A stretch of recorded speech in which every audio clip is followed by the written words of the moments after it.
for the invitation to be a speaker at the Economist Forum today and to speak about the future of money.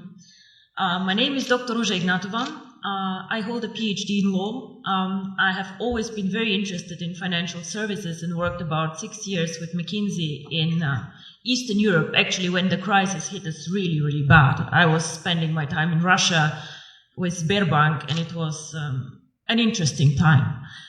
I want to speak today about, as I said, the future of money, the future of payments, and I am, how to say, a bit sad to listen to the speaker before me, who are having such a gloomy outlook, focusing on all the issues that the region faces, and showing us a future where we have to do a lot of catching up in Eastern Europe, a lot of work, a lot of tasks, a lot of issues.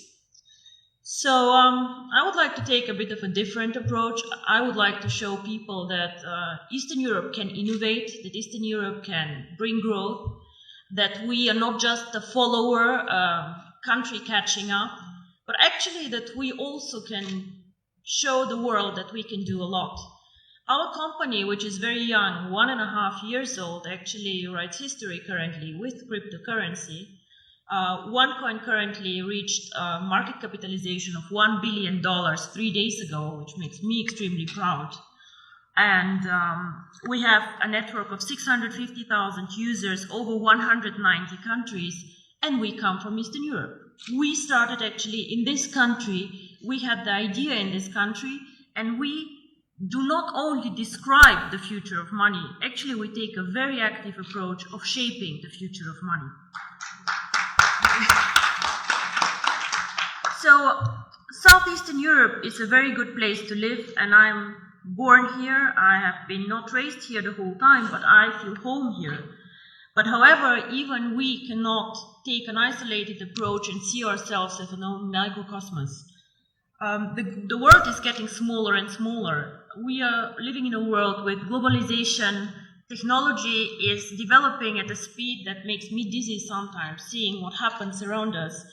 And all the innovative companies like Facebook, Google, Apple, all of them, unfortunately, are either not even coming from Europe, or like we are just a follower and just saving all our money in Eastern Europe, which is a lot of money for us to go and to buy the newest iPhone outside. So with globalization, the world becomes much smaller, much more transparent, and the needs of consumer and of companies actually change a lot. We have a lot more needs for cross-border transactions.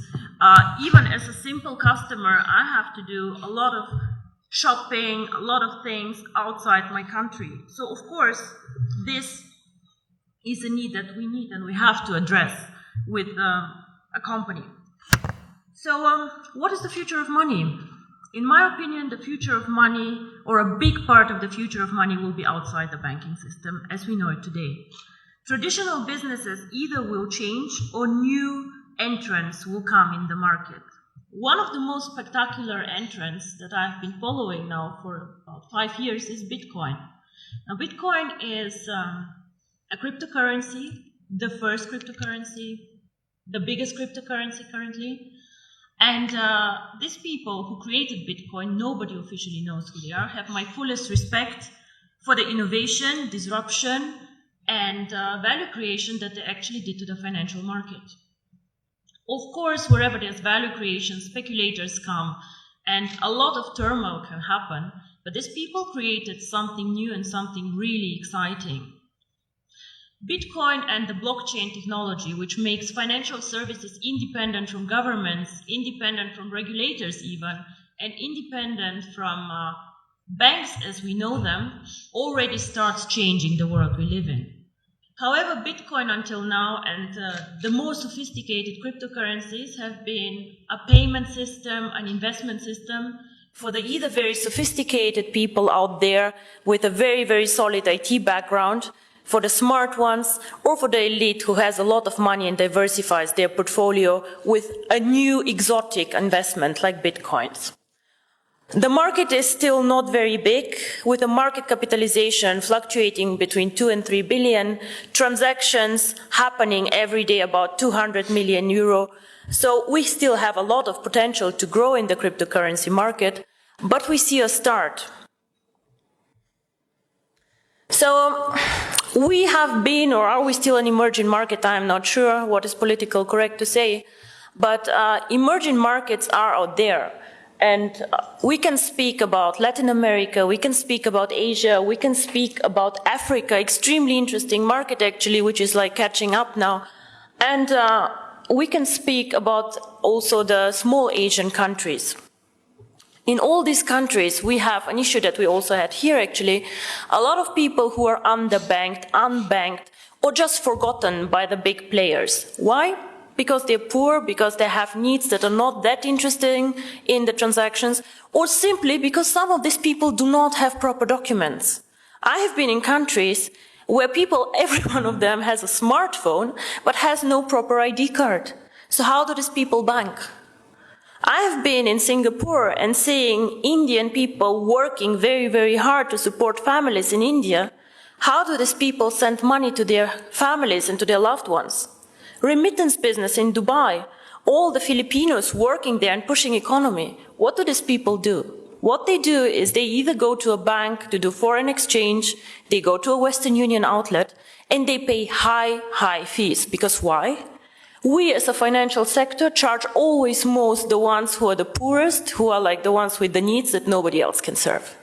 If you're an affluent customer, if you have a lot of money, the banks will fight for you. They'll give you cards for free. They'll do their best to make you happy. But the people out there, the mass customers, the ones who actually change the world, the ones who are working for economy, these people are underserved, underbanked, and I believe that cryptocurrency can change their life.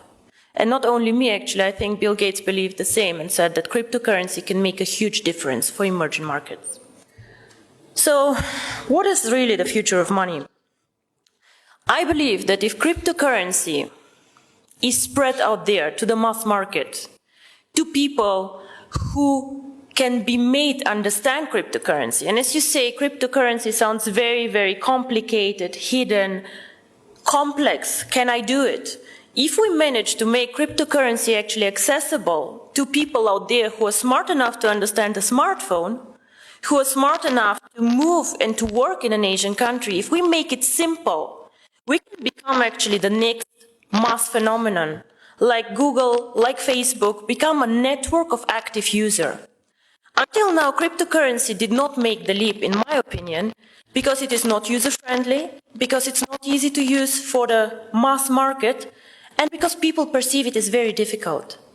So the person or the company who makes it actually to make cryptocurrency easy to use, accessible in the markets that need it, and this is not the US, gentlemen, this is the emerging markets where people want to work with it, to use it. If we make cryptocurrency not only a tool for speculators and investors to make quick money, but make it usable, if we work on KYC, on documentation, on making it transparent and bringing cryptocurrency to the traditional world, with the regulators, by the way, the US actually government, 4 weeks ago, they said that cryptocurrency is actually in a status equal to commodities. So it means that actually cryptocurrency can be treated like virtual gold. Commodities is gold, is silver, platinum, and apparently bitcoins. So the future of money can be searched, I think, outside the banking system because we are still more flexible. We do not fight the issues that the banks have. And because we think that the next big thing is based on technology, on the internet, and on the network phenomenon that we see in all these big companies out there. I think if we manage to provide a consistent strategy, a case to use the currency, and an easy access, which is aligned with the regulators out there, transparent, safe, cryptocurrency can actually be one of the preferred methods of payment, and not only bank transfers, card transfers, and all the traditional ways that we deal money with. My future, or my vision actually, is the one card, making cryptocurrency one currency like the euro, like the dollars, that you just can go and spend with your card, which can be a Visa, MasterCard, China Union Pay, whatever. Make it a real currency that people just can go and spend out there. I have done my job whenever all of you can go with their card and just spend Onecoins for a dinner. This is when cryptocurrency actually became real for me. And I'm very, very curious how the next 2 to 3 years will work out for all of us. And I hope I'm right that the future is with technology and with us. Thank you very much.